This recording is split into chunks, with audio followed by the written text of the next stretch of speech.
Hi again. Today we're going to talk about a critical part of creating an organized, well-written, efficient research paper.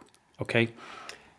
In this video, I'm going to tell you to stop at certain points because there are things that you need to do while we are talking. Okay? So when it gets to a point, I'll tell you to do something and then I'll say stop and do it. I can't stop the video that I'm making, but you can stop it as you're watching. So stop it, and then after you do the task that I've given you, start it again to go on to the next task. Okay. What we're going to do again is show you how to organize your organize your research paper so that when we get done with this today, in a very short period of time, you will have basically formulated your entire research paper and created a very accurate skeleton for the whole thing. Okay, so first thing I need you to do is go and get all of your idea cards, every card that you've put an idea on for your research paper. Secondly, get a blank sheet of loose leaf or notebook paper and of course something with which to write. Okay, so stop now, go do those things, and then come on back and restart. Okay, now you have all of your idea cards with you. Put the sheet of paper aside for a moment. Okay, take all of your idea cards and lay them all out individually in front of you. So if you have 40 of them, lay each of the 40 out separately. Okay, so lay them all out in front of you. Do that now. Stop.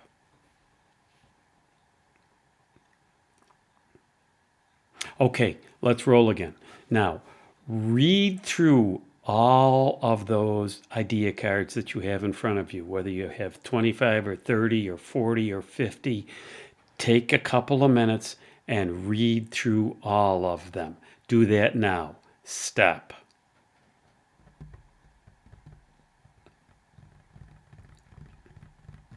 Okay, moving forward. This is really important now. You have all of your idea cards. You've read through all of them. Now, assemble them into separate piles, not by where they came from, not by the source, but rather by the idea that's on those cards. So as an example, let's say that you're writing your research paper about breast cancer. And let's say your research paper breaks down into 4 different parts, okay? Let's say you have a part for causes, a part for treatments, a part for results of treatments, and a part for emotional effect, okay? Organize all of those idea cards that you have put out in front of you now into 4 separate piles. One pile for causes, one pile for treatments, one pile for effects, and one pile for emotional effects. Okay? So stop now and organize your cards into however many piles you need to encapsulate each of those major ideas. So stop.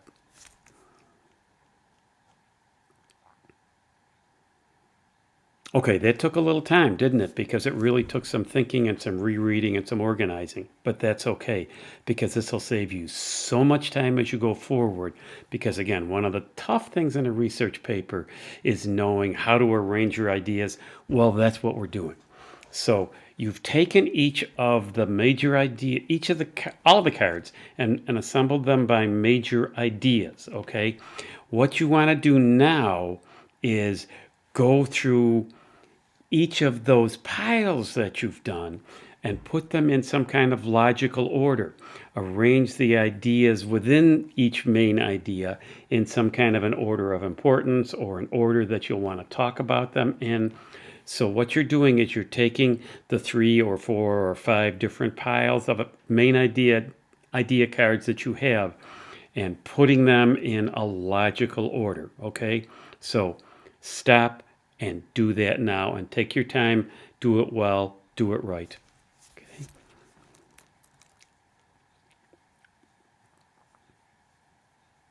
Okay, so now you've taken each of your main ideas, broken them down, or I'm sorry, you've taken all of your ideas and organized all of those idea cards into piles by the main ideas. You've taken the main ideas and put them and put each pile of main idea cards together in order that you think you will be breaking down each main idea, the different parts of that main idea, the things that help make up that main idea. You've put them together in the order that you think you will be covering them. Okay, so you've done a huge part of your research paper organization already. Okay, now grab that sheet of paper that I told you to get. Okay, and on the first line or the second line, whatever, at the top of the paper, write the first main idea that you have, and then leave yourself 10 or 12 spaces underneath and write the second main idea, and then leave yourself 10 or 12 spaces and write the third major idea, etc., all the way through. So if you have 3 or 4 or 5 main ideas that you're dealing with, write out each main idea and leave yourself 10 or 12 empty lines underneath there. Okay, stop and do that now.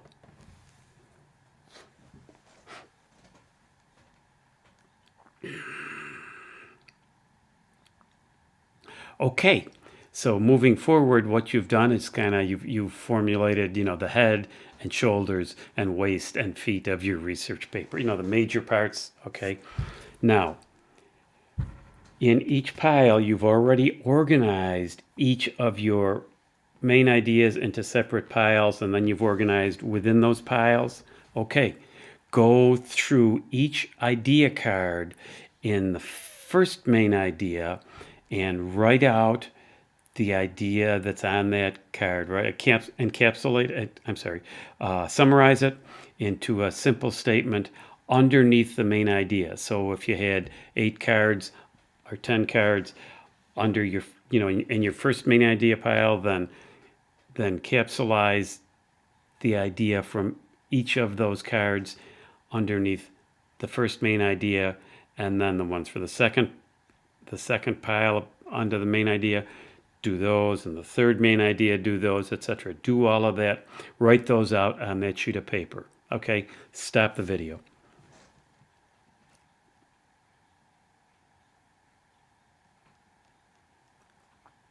Okay, let's go forward. So what you've done, if you look at this now, is you've created a real skeleton for your research paper. You've written out all of the ideas that you have collected so far for your research paper. Now, here's where your research paper becomes an even more important tool. Besides having created a skeleton, you can see where there are holes in that skeleton. What do I mean? Maybe you have a whole lot of smaller ideas under your first main idea, and maybe you have a whole lot of smaller ideas, explanations under your second main idea, but maybe under your third main idea you have very little done. You have it graphically displayed in front of you. You can see, I've done a bunch here, I've done a bunch here, but I don't have much here. This is where you need to turn your attention now. So kind of stop what you're doing with main idea 1 and main idea 2 and put that attention toward main idea 3 or whichever. Okay, that's how you use the outline as a tool to help you create a better paper. So you've formulated the skeleton. Now, in a sense, you're putting all the parts of the skeleton in place. Okay, and you're seeing where there are holes in that skeleton, so you're filling in those holes. It's not quite right to say you're putting the flesh on there, because you actually put the flesh on when you go about writing the whole paper, but you form the whole paper now, and you know where there are holes. Now your job is go back in and fill in those holes. Okay, so take a look at that, make some decisions, stop right now. Okay, now you have this all laid out in front of you.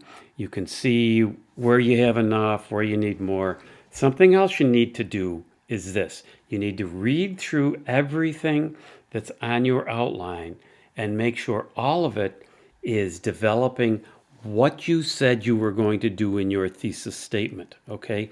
You have all written thesis statements. You want to make sure that each of these main ideas and each of the smaller ideas under the main ideas are helping you develop that thesis statement. If they're not, you need to do one of two things, or maybe both, okay? You need to either eliminate the things that don't develop that thesis statement, or you need to revise that thesis statement. Maybe your paper started taking you in a different direction than you were originally planned when you wrote that thesis statement. That's okay. Then you need to revise that thesis statement so it fits what you have. So ultimately, everything is aiming in the same direction. There's nothing going off to the sides. You don't want to be the rider who mounted his horse and rode off in all directions. You don't want to be that guy.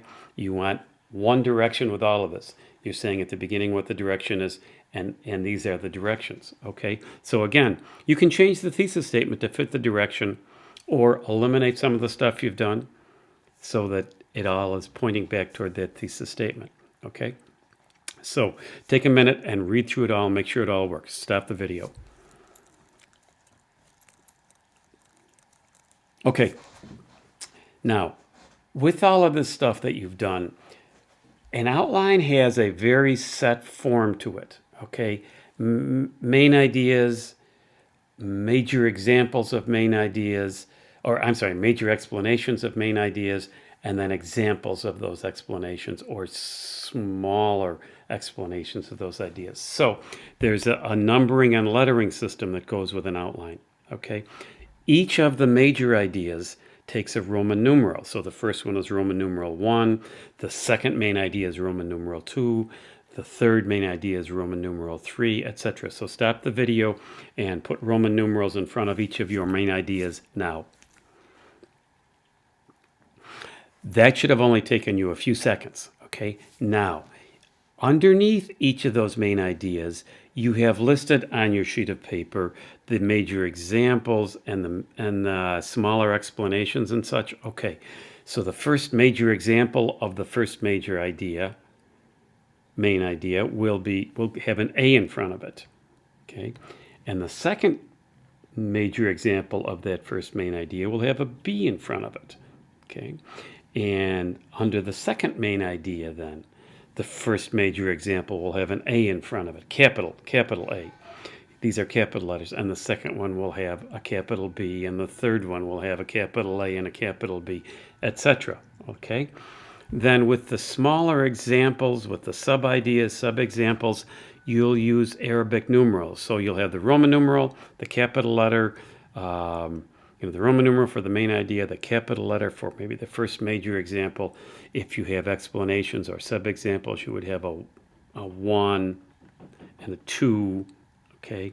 And then under B, you might have a 1 and a 2, and you go through all the way through your whole research, all the way through your outline, numbering things that way. So do that now. Okay, so now that you've put things by Roman numerals, capital letters, and then Arabic numerals. Okay, Roman numerals, capital letters, Arabic numerals. 1, 2, 3, 4, that's Arabic numerals. You've created the outline for your research paper, and you've created the skeleton for your research paper. You've basically written your research paper now. All you really need to do is flesh out each part of the skeleton. Give all the details, explain what each of those little statements mean. You've created your research paper now, okay? So be about going ahead with that. Questions, you know where to get me. Good work.